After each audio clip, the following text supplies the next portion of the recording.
Israel தேசத்தில் சமீபத்தில் நடந்த மாபெரும் குற்றத்திற்காக பூமி நடுங்கியது, வானங்கள் அழுதன.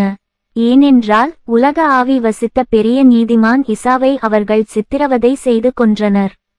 இது ஒரு எளிய மனிதனாக அவதரித்ததால் மனிதர்கள் பயனடையவும் தீய எண்ணங்கள் அழிக்கப்படவும், மேலும் அது பாவத்தால் சீரழிந்த மனிதனை அமைதி, அன்பு மற்றும் மகிழ்ச்சியின் வாழ்க்கைக்கு திரும்ப கொண்டுவரவும், எல்லையற்ற மற்றும் எல்லையற்ற கருணை கொண்ட ஒரே மற்றும் பிரிக்க முடியாத படைப்பாளரை அவரிடம் நினைவுபடுத்தவும். இஸ்ரவேலிலிருந்து வந்த வணிகர்கள் இந்த விஷயத்தில் என்ன சொல்கிறார்கள் என்பது இங்கே. மிகவும் வளமான நிலத்தில் வசித்து வருடத்திற்கு 2 பயிர்கள் விளைவித்து ஏராளமான மந்தைகளை வைத்திருந்த இஸ்ரவேல் மக்கள் தங்கள் பாவங்களால் கடவுளின் கோபத்தை தூண்டினர். மேலும் அவர் அவர்களின் நிலத்தையும் அவர்களின் மந்தைகளையும் அவர்களிடம் இருந்த அனைத்தையும் எடுத்துக்கொள்வதன் மூலம் அவர்களுக்கு ஒரு பயங்கரமான தண்டனையை விதித்தார். அப்போது எகிப்தில் ஆட்சி செய்த பணக்காரர்களும் சக்திவாய்ந்தவர்களுமான பார்வோன்களால் இஸ்ரேல் அடிமைத்தனத்திற்கு தள்ளப்பட்டது. பிந்தையவர்கள் இஸ்ரவேலர்களை விலங்குகளை விட கொடூரமாக நடத்தினர். அவர்களை சங்கிலிகளால் ஏற்றி மிக கடுமையான உழைப்பில் ஈடுபடுத்தினர். அவர்கள் தங்கள் உடல்களை காயங்கள் மற்றும் காயங்களால் மூடினார்கள். அவர்களுக்கு உணவு மற்றும் தங்குமிடம் மறுத்தார்கள். அவர்கள் தொடர்ச்சியான பயத்தில் வைக்கப்பட்டு மனிதகுலத்தின் அனைத்து சாயல்களையும் கொள்ளையடிக்க வேண்டும். இஸ்ரவேல் மக்கள் தங்கள் துயரத்தில் தங்கள் பரலோக பாதுகாவலரை நினைவு கூர்ந்து அவரிடம் பிரார்த்தனை செய்து அவருடைய உதவியையும் கருணையையும் வேண்டினர். எகிப்தில் ஒரு புகழ்பெற்ற பார்வோன் ஆட்சி செய்தார். அவர் தனது ஏராளமான வெற்றிகளுக்காகவும் அவர் குவித்த பெரும் செல்வங்களுக்காகவும் தனது அடிமைகள் தங்கள் கைகளால் கட்டிய பரந்த அரண்மனைகளுக்காகவும் கொண்டாடப்பட்டார். இந்த பார்வோனுக்கு 2 மகன்கள் இருந்தனர். அவர்களில் இளையவர் மோசா என்று அழைக்கப்பட்டார். மேலும் கற்றறிந்த இஸ்ரவேலர்கள் அவருக்கு பல்வேறு அறிவியல்களை கற்றுக் கொடுத்தனர். மோசா தனது நன்மைக்காகவும் துன்பப்படுபவர்களிடம் காட்டிய இரக்கத்திற்காகவும் எகிப்து தேசம் முழுவதும் நேசிக்கப்பட்டார். தாங்க முடியாத துன்பங்களை தாங்கினாலும் இஸ்ரவேலர்கள் மனித கைகளால் படைக்கப்பட்டவற்றையும் எகிப்தியர்களின் கடவுள்களையும் வணங்க தங்கள் கடவுளை கைவிட மறுத்துவிட்டனர்.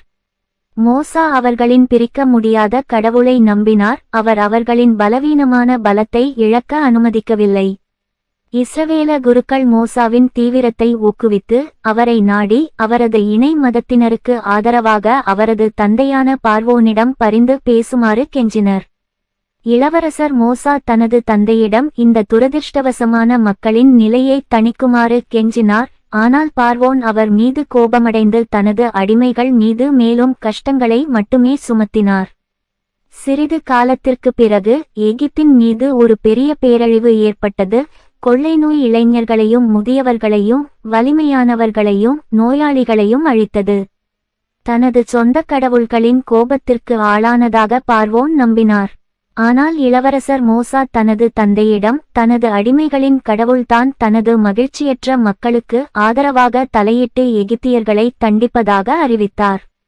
பார்வோன் தனது மகன் மோசாவிடம் யூத இனத்தைச் சேர்ந்த அனைத்து அடிமைகளையும் ஒன்று திரட்டி அவர்களை தலைநகரிலிருந்து வெகு தூரத்திற்கு அழைத்துச் சென்று அவர்களுடன் தங்க வேண்டிய மற்றொரு நகரத்தை கண்டுபிடித்தார். மோசா எபிரேய அடிமைகளுக்கு அவர்களின் கடவுளான இஸ்ரவேலின் கடவுளின் பெயரால் அவர்களை விடுவித்ததாக அறிவித்தார். அவர் அவர்களுடன் நகரத்திலிருந்தும் எகிப்து தேசத்திலிருந்தும் வெளியே சென்றார். ஆகையால் அவர்கள் தங்கள் பல பாவங்களால் இழந்த தேசத்திற்கு அவர்களை அழைத்துச் சென்றார். அவர் அவர்களுக்கு சட்டங்களை கொடுத்தார். மேலும் கண்ணுக்கு தெரியாத படைப்பாளரிடம் எப்போதும் ஜெபிக்கும்படி கட்டளையிட்டார். அவருடைய நன்மை எல்லையற்றது. இளவரசர் மோசாவின் மரணத்தில் இஸ்ரவேலர்கள் அவருடைய சட்டங்களை கடுமையாக கடைபிடித்தனர். மேலும் எகிப்தில் அவர்கள் அனுபவித்த தவறுகளுக்கு கடவுள் அவர்களுக்கு பதிலடி கொடுத்தார். அவர்களின் ராஜ்யம் உலகெங்கிலும் மிகவும் சக்திவாய்ந்ததாக மாறியது. அவர்களின் ராஜாக்கள் தங்கள் பொக்கிஷங்களுக்காக புகழ் பெற்றனர். மேலும் இஸ்ரவேல் மக்களிடையே நீண்ட காலம் அமைதி நிலவியது. இஸ்ரவேலின் செல்வத்தின் புகழ் உலகம் முழுவதும் பரவியது. அண்டை நாடுகள் அவர்களை பார்த்து பொறாமைப்பட்டன. ஆனால் எபிரேயர்களின் வெற்றிகரமான கரங்கள் உன்னதமானவரால் இயக்கப்பட்டன. மேலும் புறஜாதியினர் அவர்களை தாக்கத் துணியவில்லை. துரதிர்ஷ்டவசமாக மனிதன் எப்போதும் தன் சொந்த விருப்பத்திற்கு கூட கீழ்ப்படியாததால் இஸ்ரவேலர்கள் தங்கள் கடவுளுக்கு விசுவாசமாக இருப்பது நீண்ட காலம் நீடிக்கவில்லை. அவர் அவர்களுக்கு பொழிந்த அனைத்து உதவிகளையும் மறந்துவிட்டு அரிதான சந்தர்ப்பங்களில் மட்டுமே அவருடைய பெயரை பயன்படுத்தி மந்திரவாதிகள் மற்றும் மந்திரவாதிகளின் பாதுகாப்பை கேட்டு மன்றாடினார்கள். மன்னர்களும் ஆட்சியாளர்களும் மோசா தயாரித்த சட்டங்களுக்கு பதிலாக தங்கள் சொந்த சட்டங்களை மாற்றினர். கடவுளின் ஆலயமும் மதக்குழுவும் கைவிடப்பட்டன. தேசம் இன்பங்களுக்குச் சரணடைந்து அதன் அசல் தூய்மையை இழந்தது. அவர்கள் எகிப்திலிருந்து புறப்பட்டு பல நூற்றாண்டுகள் கடந்துவிட்டன. கடவுள் மீண்டும் அவர்களை தண்டிக்க தீர்மானித்தார். அந்நியர்கள் இஸ்ரவேல் தேசத்தை ஆக்கிரமிக்கத் தொடங்கினர். வயல்களை நாசமாக்கினர். கிராமங்களை அழித்தார்கள். குடிமக்களை சிறைபிடித்தனர். கடலுக்கு அப்பால் இருந்து ரோமல் நாட்டிலிருந்து புறஜாதியினரின் கூட்டம் வந்தது. அவர்கள் எபிரேயர்களை அடிமைப்படுத்தினர். இராணுவ தலைவர்கள் சீசரின் அதிகாரத்தால் அவர்களை ஆட்சி செய்தனர். கோயில்கள் அழிக்கப்பட்டன.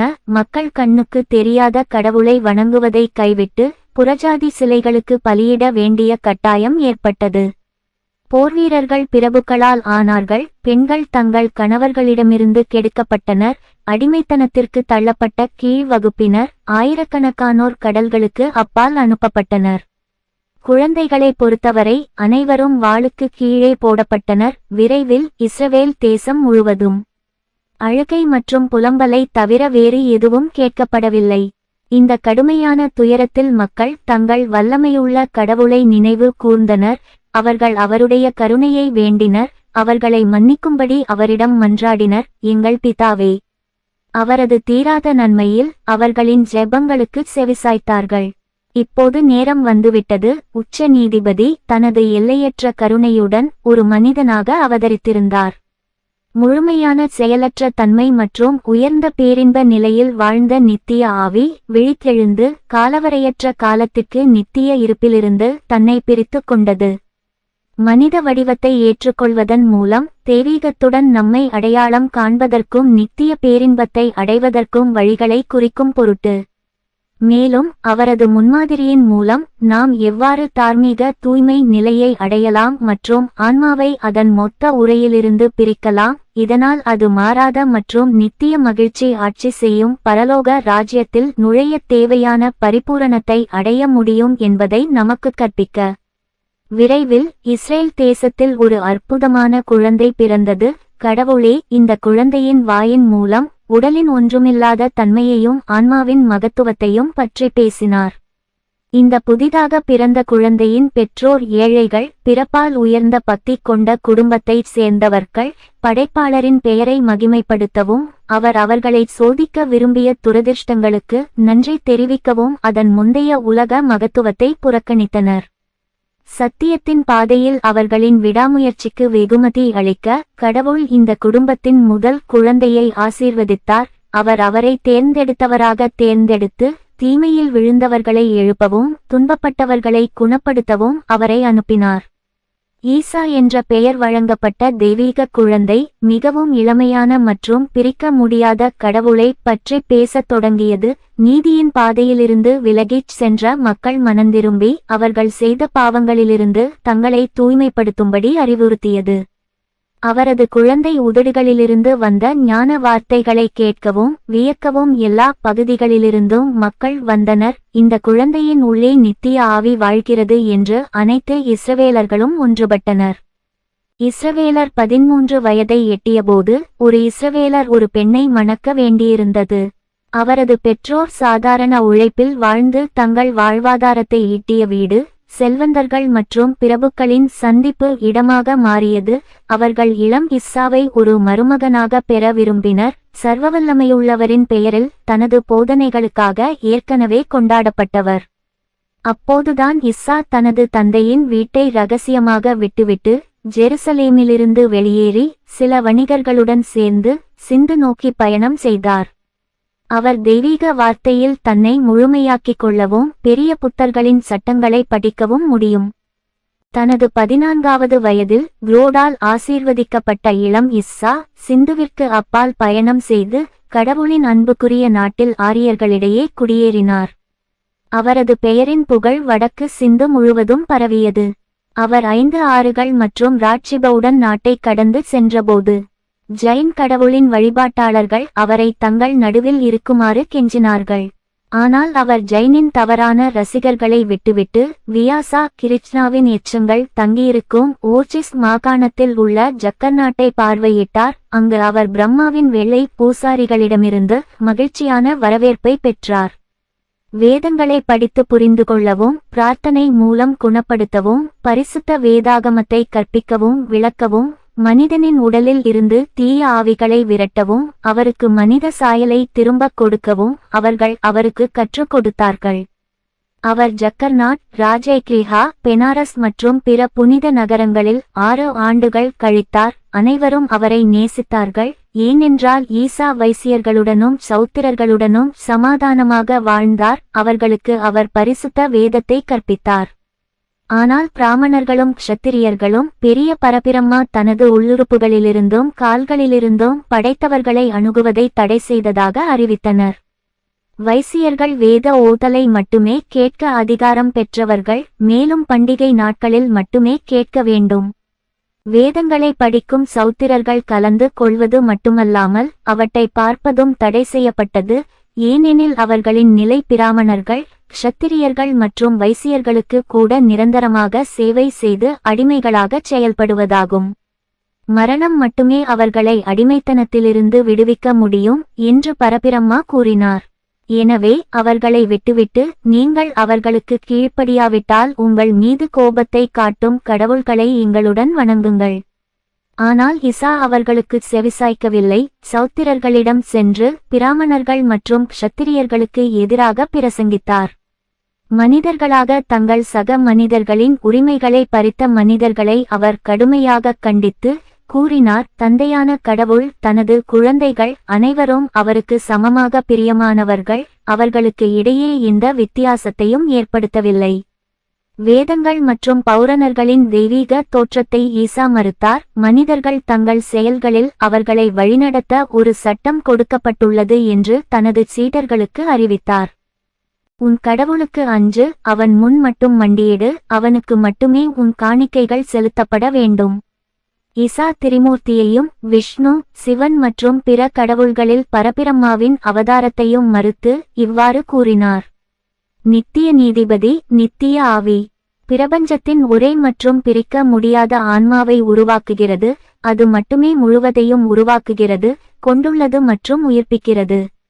அவர் மட்டுமே விரும்பினார், படைத்தார். அவர் மட்டுமே நித்தியத்திலிருந்து வருகிறார், முடிவில்லாமல் இருப்பார். அவருக்கு சமமானவர் வானத்திலோ அல்லது இந்த பூமியிலோ இல்லை.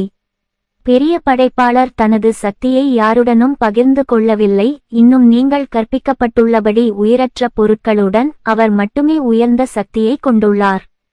அவர் அதை விரும்பினார். உலகம் தோன்றியது ஒரு தெய்வீக சிந்தனையால். அவர் தண்ணீரை ஒன்றிணைத்து பூகோளத்தின் வறண்ட பகுதியிலிருந்து பிரித்தார். மனிதனின் மர்மமான வாழ்க்கைக்கு அவர் காரணம். அவர் தனது இருப்பின் ஒரு பகுதியை சுவாசித்துள்ளார். மேலும் அவர் மனிதனுக்கும் நிலத்திற்கும் நீர்நிலைகளுக்கும் விலங்குகளுக்கும் தான் படைத்த அனைத்திற்கும் கீழ்ப்படிந்துள்ளார். மேலும் ஒவ்வொன்றின் கால அளவை நிர்ணயிப்பதன் மூலம் அவற்றை அவர் மாறாத வரிசையில் பராமரித்து வருகிறார். கடவுள் விரைவில் மனிதன் மீது கோபம் காட்டுவார், ஏனென்றால் அவன் தனது படைப்பாளரை மறந்து தனது கோவில்களை அருவருப்புகளால் நிரப்பிவிட்டான். மேலும் கடவுள் தனக்கு கீழ்ப்படிந்த பல உயிரினங்களை அவன் வணங்குகிறான். ஏனெனில் கற்களுக்கும் உலோகங்களுக்கும் பிரியமாக இருக்க அவர் உன்னதமானவரின் ஆவியின் ஒரு பகுதியை கொண்ட மனிதர்களை பலியிடுகிறார். ஏனென்றால் ஆடம்பரமாக விரிக்கப்பட்ட மேஜையில் அமர்ந்திருக்கும் ஒரு சோம்பேறியின் தயவை பெறுவதற்காக தங்கள் புருவத்தின் வியர்வையால் உழைப்பவர்களை அவர் அவமானப்படுத்துகிறார். தங்கள் சகோதரர்களுக்கு தெய்வீக மகிழ்ச்சியை பறிப்பவர்கள் தாங்களாகவே அதை இழப்பார்கள். மேலும் பிராமணர்களும் க்ஷத்திரியர்களும் நித்தியர் என்றென்றும் வசிக்கும் சௌத்திரர்களின் சௌத்திரர்களாக மாறுவார்கள். ஏனெனில் இறுதி தீர்ப்பு நாளில் சௌத்திரர்களும் வைசியர்களும் தங்கள் அறியாமையால் மன்னிக்கப்படுவார்கள். அதே நேரத்தில் கடவுள் தனது உரிமைகளை ஆணவமாக கொண்டவர்கள் மீது தனது கோபத்தை தீர்ப்பார். வைசியர்களும் சௌத்திரர்களும் போற்றுதலால் வியந்து தங்கள் மகிழ்ச்சியை பாதுகாக்க அவர்கள் எவ்வாறு ஜெபிக்க வேண்டும் என்று ஈசாவிடம் கேட்டனர். சிலைகளை வணங்காதீர்கள், ஏனென்றால் அவை உங்கள் பேச்சை கேட்பதில்லை. வேதங்களை கேட்காதீர்கள், அங்கு உண்மை வளைந்திருக்கும். எல்லாவற்றிலும் முதலில் உங்களை நம்பாதீர்கள். உங்கள் அண்டை வீட்டாரை அவமானப்படுத்தாதீர்கள். ஏழைகளுக்கு உதவுங்கள், பலவீனமானவர்களுக்கு உதவுங்கள். தீங்கு செய்யாதீர்கள். உங்களிடம் இல்லாததையும் மற்றவர்களின் உடைமையில் நீங்கள் காணும்தையும் விரும்பாதீர்கள். சௌத்ரர்களிடம் ஈசா பேசிய உரையை அறிந்த வெள்ளை பூசாரிகளும் போர்வீரர்களும் அவரது மரணத்தை தீர்மானித்து இளம் தீர்க்கதரிசியை தேடி தங்கள் ஊழியர்களை அனுப்பினர். ஆனால் சௌத்ரர்களால் இந்த ஆபத்தை பற்றி எச்சரிக்கப்பட்ட ஈசா இரவில் ஜாகர்நாட்டிலிருந்து தப்பி ஓடி மலைகளை அடைந்து ஒரே மற்றும் உயர்ந்த பிரம்மத்தை வணங்கும் மக்களிடையே பெரிய புத்தர் சாக்கிய மௌனியின் பிறப்பிடமான ஊதமைட் நாட்டில் தஞ்சம் புகுந்தார். பாலி மொழியை முழுமையாக கற்றுக்கொண்ட நீதிமான் ஈசா சௌத்ரர்களின் புனித நூல்களை படிப்பதில் தன்னை ஈடுபடுத்திக் கொண்டார். 6 ஆண்டுகளுக்கு பிறகு புத்தர் தனது புனித வார்த்தையை பரப்பத் தேர்ந்தெடுத்த ஈசா புனித நூல்களை பூரணமாக விளக்க முடிந்தது.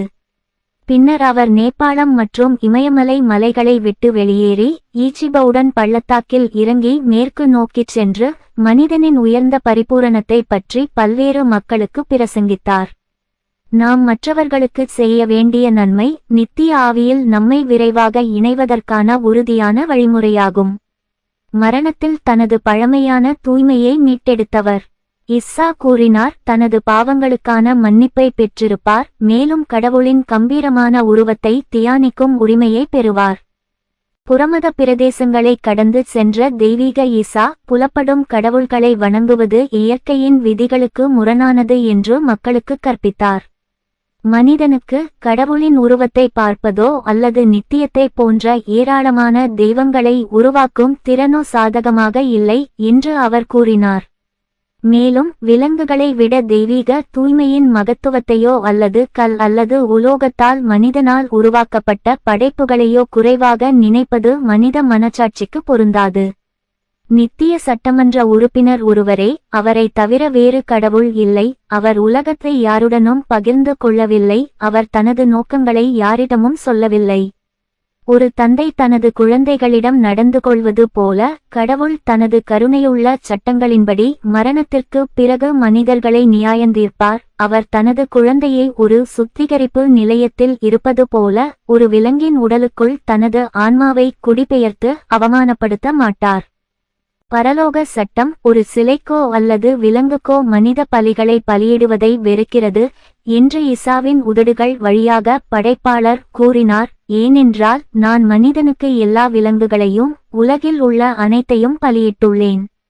எல்லாமே மனிதனுக்கு தியாகம் செய்யப்பட்டுள்ளன. அவன் தன் தந்தையான என்னுடன் நேரடியாகவும் நெருக்கமாகவும் தொடர்புடையவன். ஆகையால் என் குழந்தையை என்னிடம் இருந்து திருடியவன் தெய்வீக சட்டத்தின்படி கடுமையாக நியாயந்தீர்க்கப்பட்டு தண்டிக்கப்படுவான்.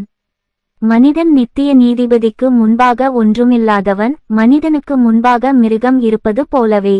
ஆகையால் நான் உங்களுக்குச் சொல்லுகிறேன், உங்கள் விக்கிரகங்களை விட்டுவிடுங்கள். உங்கள் பிதாவிடமிருந்து உங்களை பிரிக்கும் எந்த சடங்குகளையும் செய்யாதீர்கள். பரலோகத்தின் முகம் திருப்பிக் கொள்ளப்பட்ட ஆசாரியர்களிடம் உங்களை கட்டுங்கள்.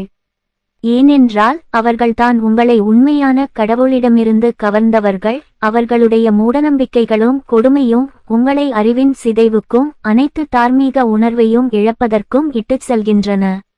ஈசாவின் வார்த்தைகள் அவர் பயணம் செய்த நாடுகளில் உள்ள புறஜாதியினரிடையே பரவின. மேலும் மக்கள் தங்கள் சிலைகளை கைவிட்டனர்.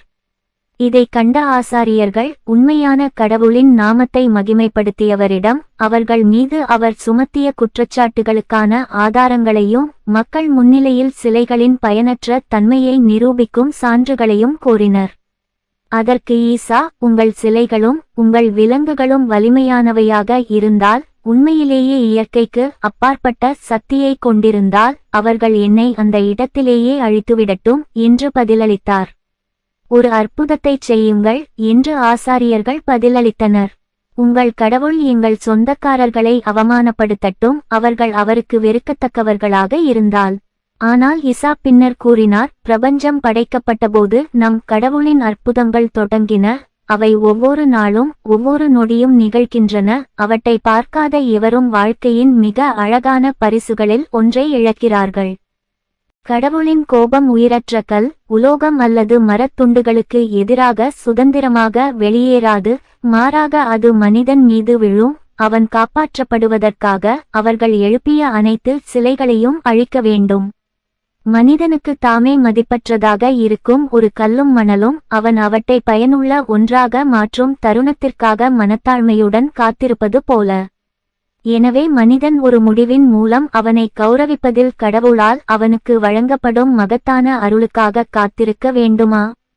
ஆனால் மனிதனின் எதிரியே, உனக்கு ஐயோ! நீ எதிர்பார்ப்பது ஒரு உதவிக்காக அல்ல, மாறாக தெய்வீகத்தின் கோபத்திற்காக இருந்தால், அது அற்புதங்கள் மூலம் அதன் சக்தியை நிரூபிக்கும் வரை நீ காத்திருந்தால் உனக்கு ஐயோ! ஏனெனில் அவருடைய கோபத்தில் அழிக்கப்படுவது சிலைகள் அல்ல, அவற்றை எழுப்பியவர்களே. அவர்களுடைய இருதயங்கள் நித்திய நெருப்பின் இரையாகும், அவர்களுடைய சிதைந்த உடல்கள் காட்டு மிருகங்களுக்கு உணவாக இருக்கும். குரோட் தனது மந்தைகளில் இருந்து மாசுபட்டவற்றை விரட்டுவார், ஆனால் அவற்றில் வசிக்கும் பரலோக அணுவை தவறாக கருதியதால் வழிதவறிச் சென்றவர்களை தன்னிடம் திரும்ப அழைத்துச் செல்வார். தங்கள் ஆசாரியர்களின் சக்தியற்ற தன்மையைக் கண்டு புறஜாதியினர் ஈசாவின் வார்த்தைகளை நம்பி தெய்வீகத்தின் கோபத்திற்கு பயந்து தங்கள் சிலைகளை துண்டு துண்டாக உடைத்தனர். பூசாரிகளை பொறுத்தவரை அவர்கள் மக்களின் பழிவாங்கலில் இருந்து தப்பிக்க ஓடிவிட்டனர்.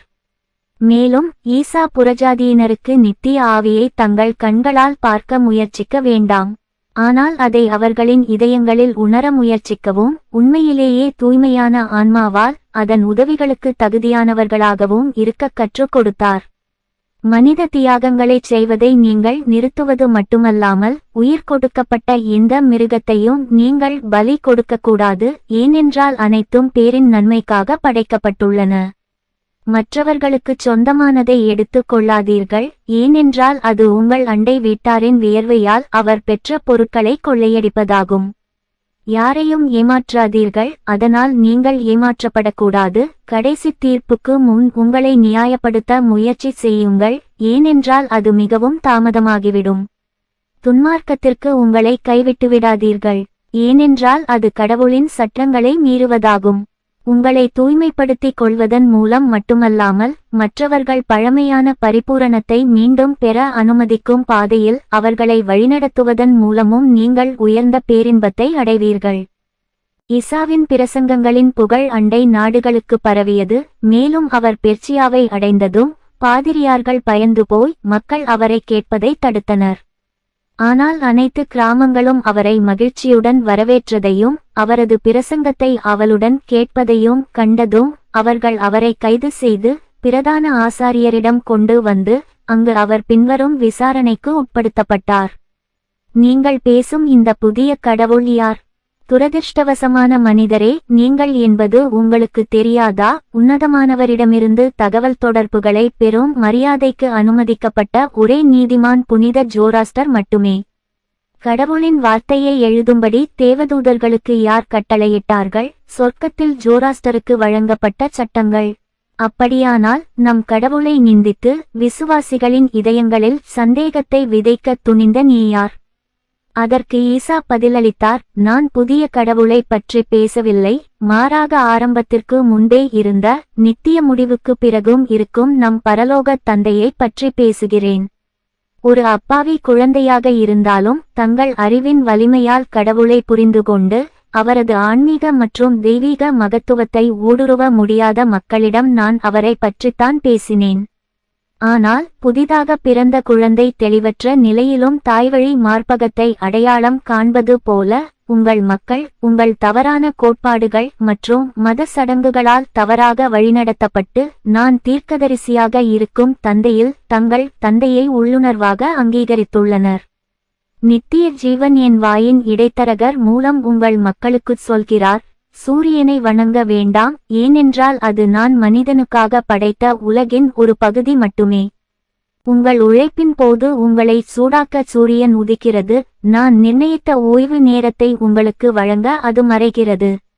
உங்கள் உடைமைகள் அனைத்திற்கும், உங்களைச் சுற்றியுள்ள அனைத்திற்கும், உங்களுக்கு மேலே அல்லது கீழே உள்ள அனைத்திற்கும் நீங்கள் கடன்பட்டிருப்பது எனக்கும் மட்டுமே. ஆனால் குருமார்கள் குறுக்கிட்டு, ஒரு தேசத்திற்கு எந்த ஆசாரியன்களும் இல்லையென்றால் நீதியின் சட்டங்களின்படி எப்படி வாழ முடியும்?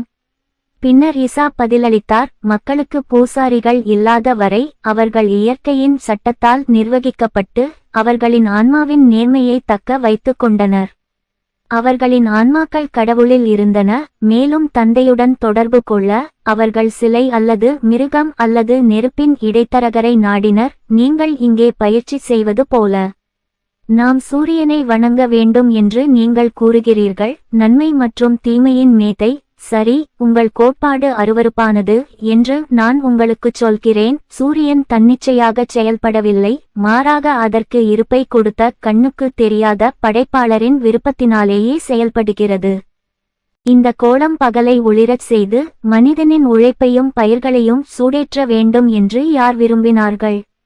நித்திய ஆவி என்பது உயிருள்ள அனைத்திற்கும் ஆன்மாவாகும். நீங்கள் அதை தீமையின் ஆவி மற்றும் நன்மையின் ஆவி என பிரிப்பதன் மூலம் ஒரு கடுமையான பாவத்தை செய்கிறீர்கள். ஏனென்றால் நன்மையின் ஆவியை தவிர வேறு கடவுள் இல்லை. ஒரு குடும்பத்தின் தந்தையைப் போல தன் பிள்ளைகளுக்கு மட்டுமே நன்மை செய்கிறார். அவர்கள் மனந்திரும்பினால் அவர்களின் எல்லா தவறுகளையும் மன்னிப்பார். மேலும் தீமையின் ஆவி இந்த பூமியில் கடவுளின் பிள்ளைகளை சரியான பாதையிலிருந்து திருப்பும் மனிதர்களின் இதயத்தில் வாழ்கிறது. ஆகையால் நான் உங்களுக்குச் சொல்கிறேன், நியாயத்தீர்ப்பு நாளை குறித்து எச்சரிக்கையாக இருங்கள். ஏனென்றால் கடவுள் தனது பிள்ளைகளை சரியான பாதையிலிருந்து திருப்பி மூடநம்பிக்கைகளாலும் தப்பெண்ணங்களாலும் நிரப்பிய அனைவருக்கும் ஒரு பயங்கரமான தண்டனையை வழங்குவார். பார்வையாளர்களை குருடாக்கியவர்கள், தொற்றுநோயை ஆரோக்கிய ஒளிக்கு கடத்தியவர்கள், மனிதன் தனது சொந்த நன்மைக்காகவும் அவனது உழைப்பில் அவனுக்கு உதவவும் அவனுக்கு கீழ்ப்படுத்திய விஷயங்களை வணங்க கற்றுக் கொடுத்தவர்கள் மீது உன்னுடைய போதனை உன் தவறுகளின் விளைவாகும். ஏனென்றால் சத்திய கடவுளை அணுக விரும்பி நீ பொய்யான கடவுள்களை உருவாக்கினாய். அவன் சொல்வதை கேட்ட பிறகு ஞானிகள் அவனுக்கு எந்த தீங்கும் செய்ய தீர்மானித்தனர். இரவில் நகரம் முழுவதும் தூக்கத்தில் மூழ்கியிருந்தபோது அவனை சுவர்களுக்கு வெளியே அழைத்துச் சென்று உயரமான இடத்தில் விட்டுவிட்டு அவன் விரைவில் காட்டு மிருகங்களுக்கு இரையாகிவிடுவான் என்று நம்பினர். ஆனால் நம் கடவுளாகிய ஆண்டவரால் பாதுகாக்கப்பட்ட புனித ஈசா துன்புறுத்தப்படாமல் தன் வழியை தொடர்ந்தார். ஒழுக்கக்கேட்டில் மூழ்கியிருந்த மக்களுக்கு உண்மையான கடவுளை நினைவுகூறுவதற்காக படைப்பாளர் தேர்ந்தெடுத்த ஈசா இஸ்ரவேல் தேசத்திற்கு வந்தபோது அவருக்கு 29 வயது. ஈசா வெளியேறியதிலிருந்து புறஜாதியினர் இஸ்ரவேலர்கள் மீது இன்னும் கொடூரமான துன்பங்களைச் சுமத்தினர். மேலும் பிந்தையவர்கள் ஆழ்ந்த இருளுக்கு இரையாகினர். அவர்களில் பலர் தங்கள் கடவுளின் சட்டங்களையும் மோசாவின் சட்டங்களையும் ஏற்கனவே கைவிடத் தொடங்கியிருந்தனர், தங்கள் கடுமையான வெற்றியாளர்களை மென்மையாக்கும் நம்பிக்கையில்.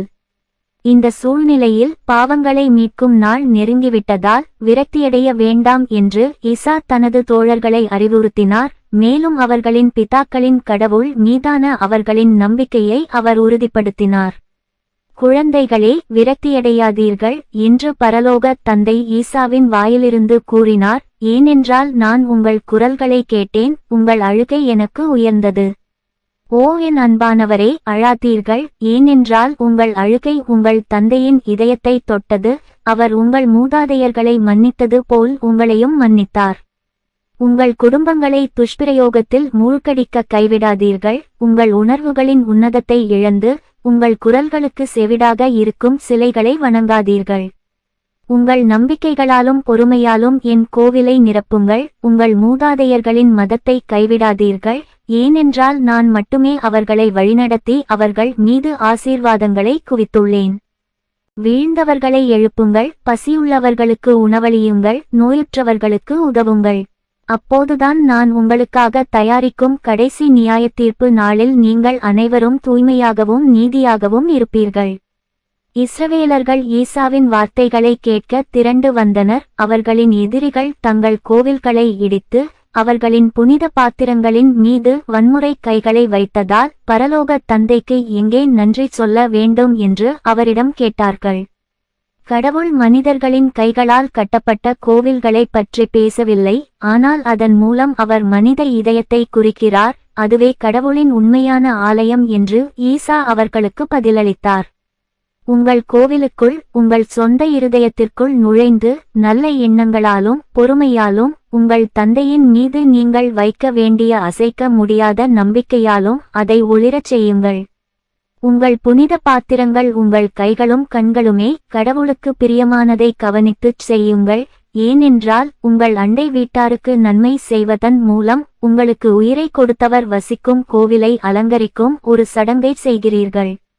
ஏனென்றால் கடவுள் உங்களை தம்முடைய சாயலில் படைத்திருக்கிறார்.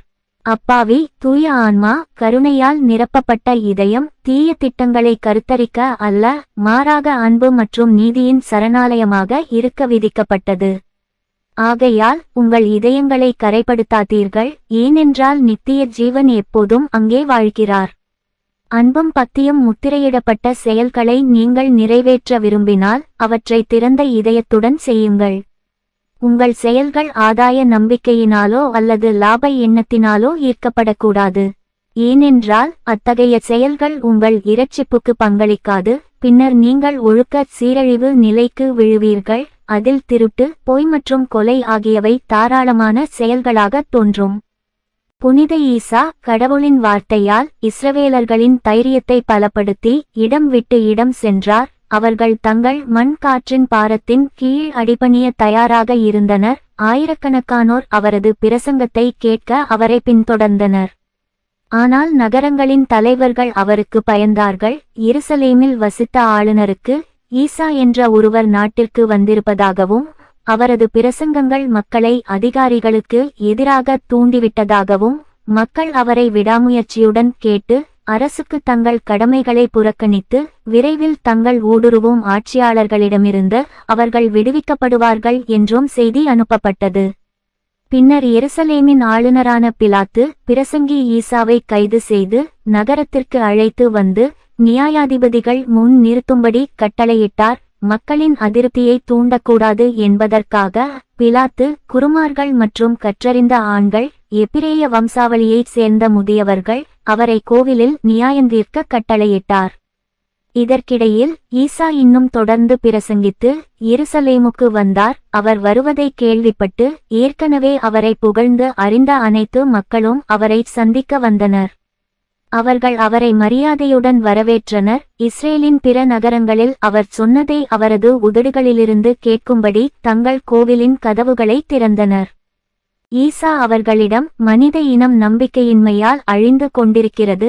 ஏனென்றால் இருளும் புயலும் மனித மந்தையை குழப்பத்தில் ஆழ்த்தியுள்ளன. அவர்கள் தங்கள் மேய்ப்பனை இழந்துவிட்டார்கள். ஆனால் புயல்கள் என்றென்றும் நீடிக்காது. மேகங்கள் நித்திய ஒளியை மறைக்காது. வானம் விரைவில் மீண்டும் அமைதியாகிவிடும். வான ஒளி உலகம் முழுவதும் பரவும். வழிதவறிச் சென்ற ஆடுகள் தங்கள் மேய்ப்பனை சுற்றி கூடும்.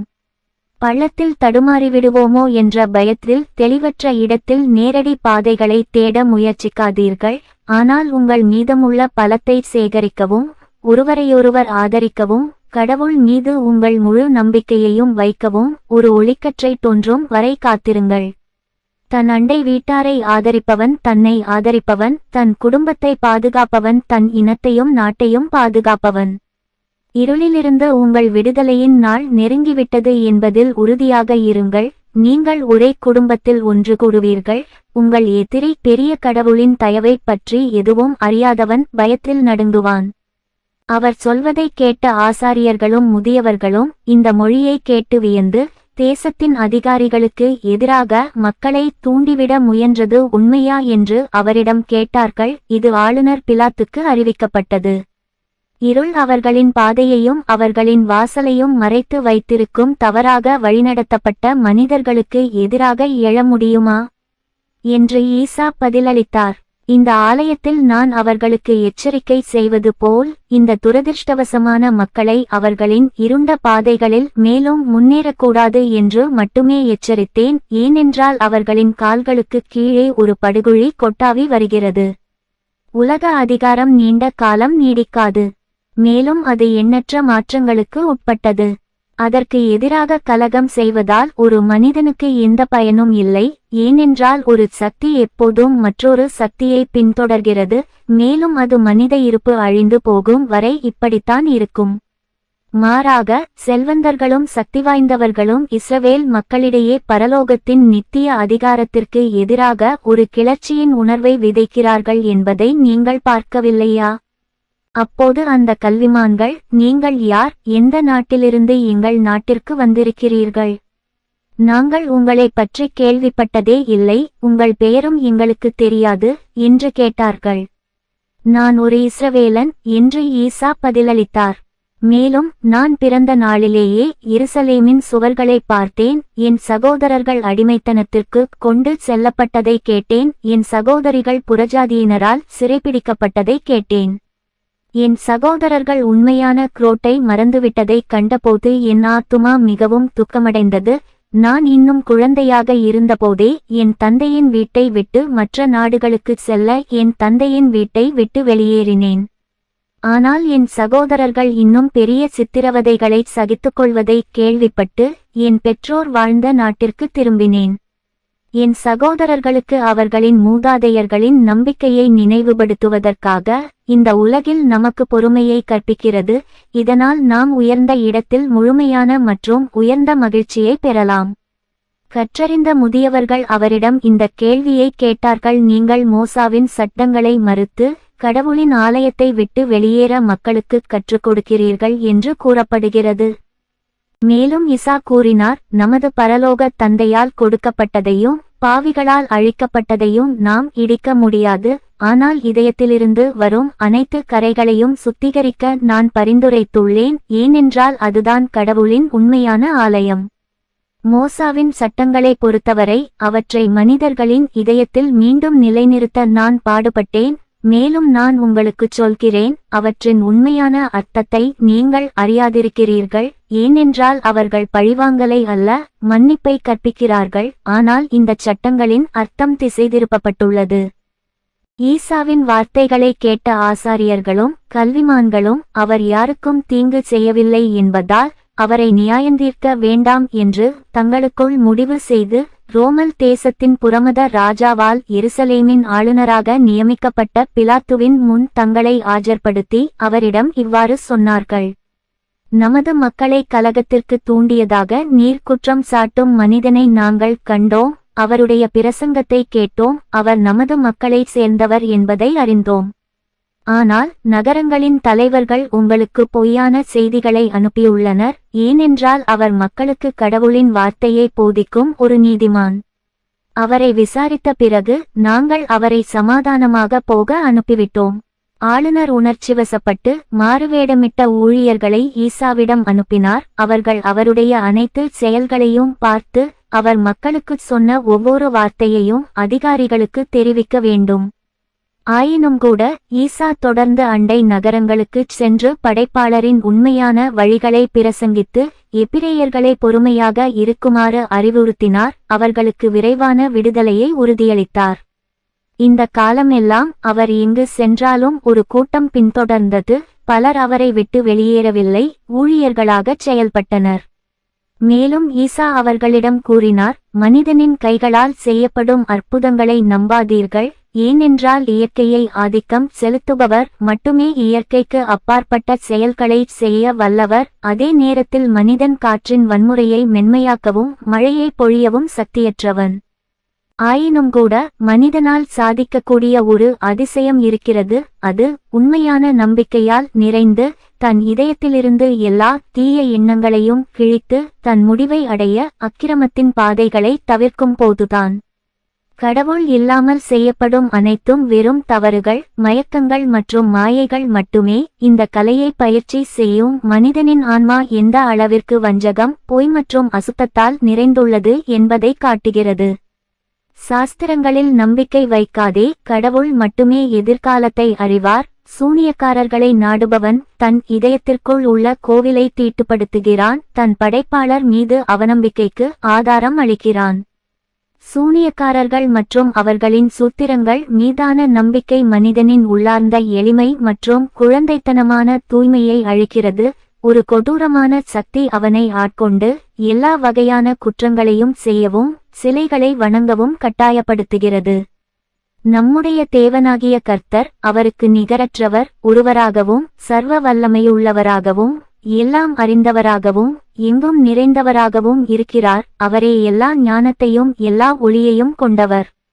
உங்கள் துக்கங்களில் ஆறுதல் பெறவும் உங்கள் உழைப்பில் உதவவும் உங்கள் நோயில் குணமடையவும் நீங்கள் அவரையே நாட வேண்டும். அவரை நாடுவோர் யாரும் மறுக்கப்பட மாட்டார்கள்.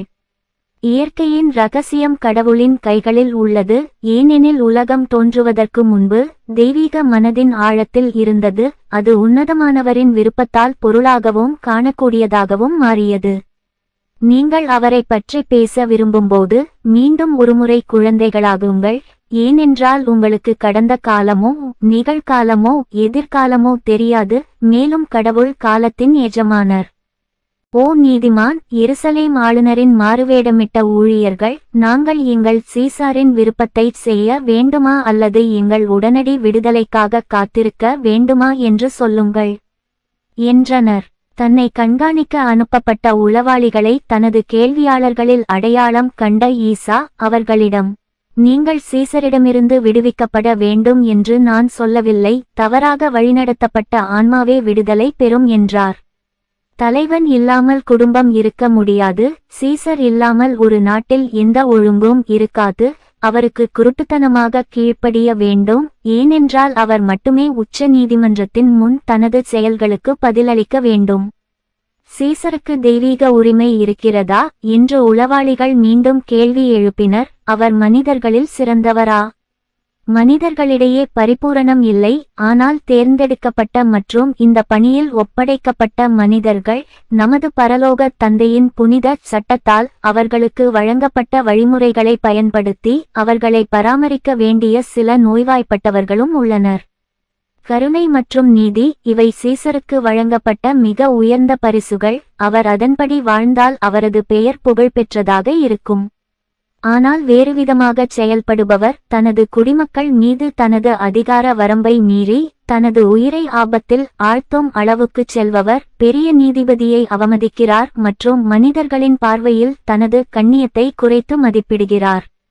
இந்த நேரத்தில் இசாவின் குரலை கேட்க அந்த குழுவை அணுகிய ஒரு வயதான பெண்ணை மாறுவேடத்தில் இருந்த ஒரு ஆண் அவள் முன் தன்னை நிறுத்திக் கொண்டு அவளை தள்ளிவிட்டான். பின்னர் இசா கூறினார், ஒரு மகன் தன் தாயை ஒதுக்கித் தள்ளி அவளுக்குரிய முதல் இடத்தை பிடிக்க வேண்டும்.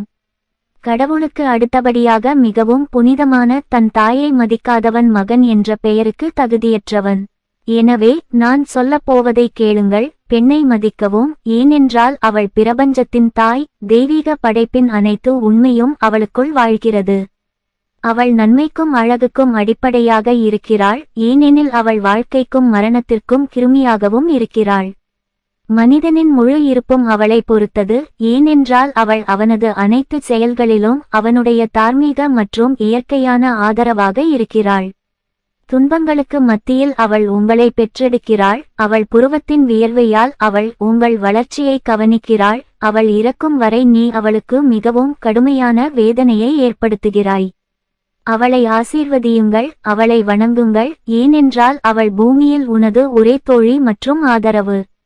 அவளை மதித்து அவளை பாதுகாத்து இதைச் செய்வதன் மூலம் நீ அவளுடைய அன்பையும் அவளுடைய இதயத்தையும் வெல்வாய். மேலும் நீ கடவுளுக்கு பிரியமானவளாக இருப்பாய், ஏனென்றால் இதன் மூலம் உன் பாவங்கள் பல மன்னிக்கப்படும்.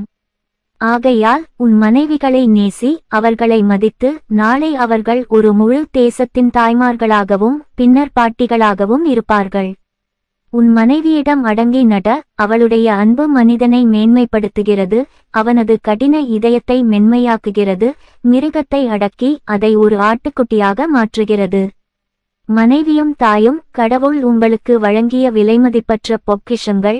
அவர்கள் பிரபஞ்சத்தின் மிக அழகான அலங்காரங்கள். அவர்களிடமிருந்து உலகில் வசிக்கும் அனைத்தும் பிறக்கும். படைகளின் கடவுள் பகலை இரவிலிருந்தும் நிலத்தை நீரிலிருந்தும் பிரித்தது போல பெண் நல்ல நோக்கங்களை ஆண்களில் தீய எண்ணங்களிலிருந்து பிரிக்கும் தெய்வீக திறமையை கொண்டிருக்கிறாள். எனவே நான் உங்களுக்குச் சொல்கிறேன், கடவுளுக்கு பிறகு உன் சிறந்த எண்ணங்கள் பெண்களுக்கும் மனைவிகளுக்கும் சொந்தமானதாக இருக்க வேண்டும். பெண்கள் உங்களுக்கு தெய்வீக ஆலயம், அங்கு நீங்கள் மிக எளிதாக முழுமையான மகிழ்ச்சியை பெறலாம். இந்த கோவிலிலிருந்து உங்கள் தார்மீக வலிமையை பெறுங்கள், அங்கே நீங்கள் உங்கள் துக்கங்களையும் தோல்விகளையும் மறந்துவிடுவீர்கள். உங்கள் அண்டை வீட்டாருக்கு உதவ தேவையான வீணான சக்திகளை மீட்டெடுப்பீர்கள். அவளை அவமானத்திற்கு ஆளாக்காதீர்கள். இதன் மூலம் நீங்கள் உங்களை அவமானப்படுத்தி அன்பின் உணர்வை இழப்பீர்கள். அது இல்லாமல் இங்கே எதுவும் இல்லை. உங்கள் மனைவியை பாதுகாக்கவும் அதனால் அவள் உங்களையும் உங்கள் குடும்பத்தினரையும் பாதுகாக்க முடியும். உங்கள் தாய், உங்கள் மனைவி ஒரு விதவை அல்லது துன்பத்தில் உள்ள மற்றொரு பெண்ணுக்காக நீங்கள் செய்யும் அனைத்தும் நீங்கள் குரோடிற்காக செய்திருப்பீர்கள். இவ்வாறு புனித ஈசா இஸ்ரவேல் மக்களுக்கு 3 வருடங்களாக ஒவ்வொரு நகரத்திலும் ஒவ்வொரு கிராமத்திலும் சாலைகளிலும் வயல்வெளிகளிலும் போதித்தார். அவர் முன்னறிவித்த அனைத்தும் நிறைவேறின. இந்த காலமெல்லாம் ஆளுநர் பிலாத்துவின் மாறுவேடமிட்ட ஊழியர்கள் அவரை உன்னிப்பாக கவனித்தனர். ஆனால் இதுவரை நகரங்களின் ஆட்சியாளர்கள் ஈசாவை பற்றி அனுப்பிய செய்திகளை போன்ற எதையும் கேட்கவில்லை. ஆனால் ஆளுநர் பிலாத்து புனித ஈசாவின் மிக பெரிய புகழை கண்டு பீதியடைந்தார்.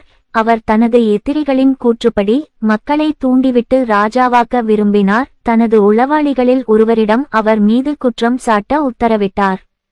பின்னர் அவரை கைது செய்ய வீரர்கள் அனுப்பப்பட்டனர். மேலும் அவர் ஒரு சிறைச்சாலையில் தள்ளப்பட்டார். அங்கு அவர் பல்வேறு சித்திரவதைகளை அனுபவிக்க வேண்டிய கட்டாயம் ஏற்பட்டது. இதனால் அவர் தன்னைத்தானே குற்றம் சாட்ட வேண்டிய கட்டாயம் ஏற்பட்டது. இது அவரை கொல்ல அனுமதிக்கும். தனது சகோதரர்களின் பரிபூரண பாக்கியத்தை மட்டுமே நினைத்து புனிதர் தனது படைப்பாளரின் பெயரால் இந்த துன்பங்களை தாங்கினார். பிலாத்துவின் வேலைக்காரர்கள் அவரை தொடர்ந்து சித்திரவதை செய்து அவரை மிகவும் பலவீனமான நிலைக்கு தள்ளினார்கள். ஆனால் கடவுள் அவருடன் இருந்தார், அவரை மரிக்க விடவில்லை. தங்கள் துறவிக்கு ஏற்பட்ட துன்பங்களையும் சித்திரவதைகளையும் கேள்விப்பட்ட பிரதான ஆசாரியர்களும் கற்றறிந்த மூப்பர்களும் நெருங்கி வரும் ஒரு பெரிய விருந்தின் போது ஈசாவை விடுவிக்குமாறு ஆளுநரிடம் கெஞ்சினர். ஆனால் ஆளுநர் ஒரு உறுதியான மறுப்புடன் அவர்களை சந்தித்தார். பின்னர் அவர்கள் ஈசாவை முன்னோர்களின் நீதிமன்றத்திற்கு அழைத்து வரும்படி அவரிடம் கெஞ்சினர். இதனால் விருந்துக்கு முன்பு அவர் கண்டனம் செய்யப்படுவார் அல்லது விடுவிக்கப்படுவார். அதற்கு பிலாத்து சம்மதித்தார். மறுநாள் ஆளுநர் தலைமை ஆட்சியாளர்கள், பாதிரியார்கள், மூப்பர்கள் மற்றும் சட்டமியற்றுபவர்களை ஒன்று திரட்டினார். அவர்களை ஈசா மீது தீர்ப்பு வழங்க செய்யும் நோக்கத்துடன். துறவி தனது சிறையிலிருந்து கொண்டு வரப்பட்டார். மேலும் அவர் குற்றவாளி என்று தீர்ப்பளிக்கப்பட வேண்டிய 2 திருடர்களுக்கு இடையில் ஆளுநரின் முன் அமர்ந்தார். அவர் மட்டுமே தண்டனைக்கு உள்ளாக்கப்பட வேண்டியவர் அல்ல என்பதை மக்களுக்கு காட்டினார். பிலாத்து ஈசாவை நோக்கி, ஓ மனிதனே, நீ இஸ்ரவேலின் ராஜாவாக ஆக மக்களை அதிகாரிகளுக்கு எதிராக கலகம் செய்யத் தூண்டினாய் என்பது உண்மையா? யாரும் தங்கள் சொந்த விருப்பப்படி ராஜாவாக முடியாது என்று ஈசா பதிலளித்தார். நான் மக்களை தூண்டிவிட்டேன் என்று சொன்னவர்கள் பொய்யாக பேசினார்கள். நான் மக்களுக்கு வணங்க கற்றுக் கொடுத்த பரலோக ராஜாவை பற்றி மட்டுமே நான் ஒருபோதும் பேசவில்லை. இஸ்ரவேல் புத்திரர் தங்கள் அசல் தூய்மையை இழந்துவிட்டார்கள். அவர்கள் உண்மையான கடவுளை நாடவில்லை என்றால் அவர்கள் பலியிடப்படுவார்கள். அவர்களின் கோவில் இடிந்து விழும். ஒரு நாட்டில் உலக அதிகாரம் ஒழுங்கை பேணுகிறது, எனவே அதை மறந்துவிடக் கூடாது என்று நான் அவர்களுக்கு கற்றுக் கொடுத்தேன். நான் அவர்களிடம் சொன்னேன், உங்கள் பதவிக்கும் செல்வத்திற்கும் ஏற்ப வாழுங்கள், பொது ஒழுங்கை நீங்கள் தொந்தரவு செய்யக்கூடாது. மேலும் அவர்களின் இதயங்களிலும் மனங்களிலும் குழப்பம் நிலவியது என்பதை நினைவில் கொள்ளவும் நான் அவர்களை அறிவுறுத்தினேன். ஆகையால் பரலோக ராஜா அவர்களை தண்டித்து அவர்களின் தேசிய மன்னர்களை அடக்கியுள்ளார். ஆயினும் கூட நான் அவர்களிடம் சொன்னேன், நீங்கள் உங்கள் விதிக்கு உங்களை ஒப்புக்கொண்டால் பரலோக ராஜ்யம் உங்களுக்கு வெகுமதியாக ஒதுக்கப்படும். இந்த நேரத்தில் சாட்சிகள் அறிமுகப்படுத்தப்பட்டனர். அவர்களில் ஒருவர் பின்வருமாறு சாட்சியமளித்தார்: இஸ்ரவேலர்களை புறமத நுகத்தடியிலிருந்து விடுவிக்கும் ராஜாவின் அதிகாரத்திற்கு தற்காலிக அதிகாரம் ஒன்றுமில்லை என்று நீங்கள் மக்களுக்கு சொன்னீர்கள். உண்மையை சொன்னதற்காக நீங்கள் பாக்கியவான்கள் என்று இஸ்ஸா கூறினார். பரலோக ராஜா பூமிக்குரிய சட்டங்களை விட வலிமையானவர், பெரியவர். அவருடைய ராஜ்யம் இங்கே உள்ள அனைத்து ராஜ்யங்களையும் விட உயர்ந்தது. இஸ்ரவேல் மக்கள் தெய்வீக சித்தத்திற்கு இணங்க தங்கள் பாவங்களிலிருந்து தங்களை தூய்மைப்படுத்திக் கொள்ளும் காலம் வெகு தொலைவில் இல்லை. ஏனென்றால் தேசத்தின் விடுதலையை அறிவித்து அதை ஒரே குடும்பத்தில் ஒன்றிணைக்க ஒரு முன்னோடி வருவார் என்று கூறப்படுகிறது. மேலும் நீதிபதிகளை நோக்கி ஆளுநர் கூறினார்: இதை கேளுங்கள். இஸ்ரவேலரான ஈசா தான் குற்றம் சாட்டப்பட்ட குற்றத்தை ஒப்புக்கொள்கிறார். உங்கள் சட்டங்களின்படி அவரை நியாயந்தீர்த்து மரண தண்டனை விதிக்கவும். நாங்கள் அவரை கண்டிக்க முடியாது என்று பாதிரியார்களும் மூதாதையர்களும் பதிலளித்தனர். அவர் பரலோக ராஜாவை பற்றி மறைமுகமாக குறிப்பிட்டதாகவும் சட்டத்திற்கு கீழ்ப்படியாததை மக்களுக்கு அவர் எதுவும் பிரசங்கிக்கவில்லை என்றும் நீங்களே கேள்விப்பட்டிருக்கிறீர்கள். பின்னர் ஆளுநர் தனது எஜமானரான பிலாத்துவின் தூண்டுதலின் பேரில் ஈசாவை காட்டிக் கொடுத்த சாட்சியை அழைத்தார். அந்த மனிதன் வந்தபோது அவர் ஈசாவிடம் இவ்வாறு கூறினார்: பரலோக கர்த்தர் தம்முடைய மக்களை தயார்படுத்த உங்களை அனுப்பினார் என்று நீங்கள் கூறும்போது இஸ்ரவேலின் ராஜா என்று நீங்கள் கூறவில்லையா? ஈசா அவரை ஆசீர்வதித்து, உங்களுக்கு மன்னிப்பு வழங்கப்படும், ஏனென்றால் நீங்கள் சொல்வது உங்களிடமிருந்து வரவில்லை. பின்னர் கவர்னரை நோக்கி திரும்பி அவர் தொடர்ந்தார்: இது இல்லாமல் கூட ஒரு நிரபராதியை கண்டிக்கும் அதிகாரம் உங்களிடம் இருப்பதால் ஏன் உங்கள் கண்ணியத்தை குறைத்து உங்கள் தாழ்ந்தவர்களை பொய்யில் வாழக் கற்பிக்க வேண்டும்? இந்த வார்த்தைகளால் ஆளுநர் கடுமையாக கோபமடைந்து ஈசாவை கொல்ல உத்தரவிட்டார். அதே நேரத்தில் அவர் 2 திருடர்களையும் விடுவித்தார்.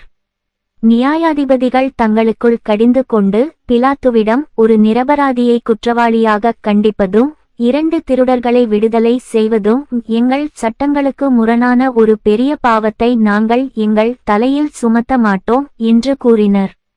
உங்களுக்கு பிடித்தபடி செய்யுங்கள்.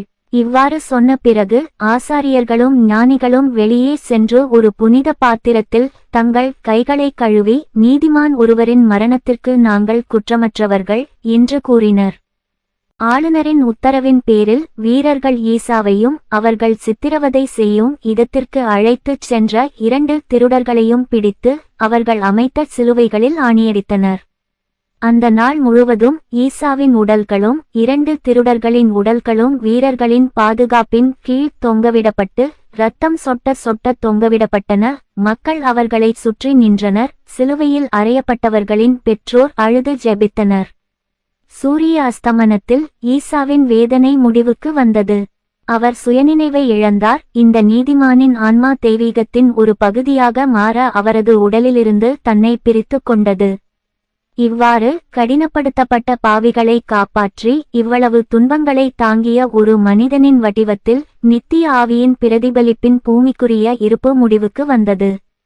ஆனால் பிலாத்து தனது சொந்த செயல்களால் பதற்றமடைந்து புனிதரின் உடலை தனது உறவினர்களிடம் ஒப்படைத்தார். அவர்கள் அவரை தூக்கிலிடப்பட்ட இடத்திற்கு அருகில் அடக்கம் செய்தனர். பின்னர் மக்கள் கூட்டம் அவரது கல்லறைக்கு அருகில் ஜெபிக்க வந்த அழுகை மற்றும் புலம்பல்களால் காற்றை நிரப்பியது. 3 நாட்களுக்கு பிறகு மக்களின் பொதுவான கிளர்ச்சிக்கு அஞ்சி ஆளுநர் தனது வீரர்களை ஈசாவின் உடலை எடுத்து வேறு இடத்தில் அடக்கம் செய்ய அனுப்பினார். மறுநாள் கல்லறை திறந்ததாகவும் காலியாகவும் காணப்பட்டது. பூமியில் தெய்வீக ஆவியின் ஒரு பகுதியாக வாழ்ந்த புனிதரின் மரண எச்சங்களை எடுத்துச் செல்ல உச்ச நீதிபதி தனது தேவதூதர்களை அனுப்பியதாக வதந்தி உடனடியாக பரவியது. இந்த செய்தி பிலாத்துவின் காதுகளுக்கு வந்தபோது அவர் கோபமடைந்தார். நிரந்தர அடிமைத்தனத்தின் தண்டனையின் கீழ் உள்ள அனைவரும் ஈசாவின் பெயரை ஒருபோதும் உச்சரிக்கவும் அவருக்காக கர்த்தரிடம் ஜெபிக்கவும் தடை விதித்தார். ஆனால் மக்கள் தொடர்ந்து அழுது தங்கள் எஜமானை உரக்க புகழ்ந்தனர். எனவே பலர் சிறைபிடிக்கப்பட்டனர், சித்திரவதை செய்யப்பட்டனர், கொல்லப்பட்டனர். புனித ஈசாவின் சீடர்கள் இஸ்ரவேல் தேசத்தை விட்டு வெளியேறி புறஜாதியினரிடையே எல்லா திசைகளிலும் சென்று தங்கள் பெரும் தவறுகளை கைவிட வேண்டும், தங்கள் ஆன்மாக்களின் இரட்சிப்பை பற்றியும் அறிவொளி பெற்ற மற்றும் அருவமான உலகில் மனிதர்களுக்கு காத்திருக்கும் பரிபூரண மகிழ்ச்சியை பற்றியும் சிந்திக்க வேண்டும் என்று கூறினர். அங்கு அவரது அனைத்து தூய்மையுடனும் முழுமையான மாட்சிமையுடன் சிறந்த படைப்பாளர் ஓய்வில் வசிக்கிறார். புறஜாதியினர், அவர்களின் ராஜாக்கள் மற்றும் வீரர்கள் இந்த பிரசங்கிகள் சொல்வதை கேட்டு தங்கள் அபத்தமான நம்பிக்கைகளை கைவிட்டு தங்கள் பூசாரிகளையும் சிலைகளையும் கைவிட்டு பிரபஞ்சத்தின் சர்வ ஞானமுள்ள படைப்பாளரையும் ராஜாக்களின் ராஜாவையும் அவரது இதயம் எல்லையற்ற கருணையால் நிரப்பப்பட்டவர்களையும் புகழ்ந்து பாடினர்.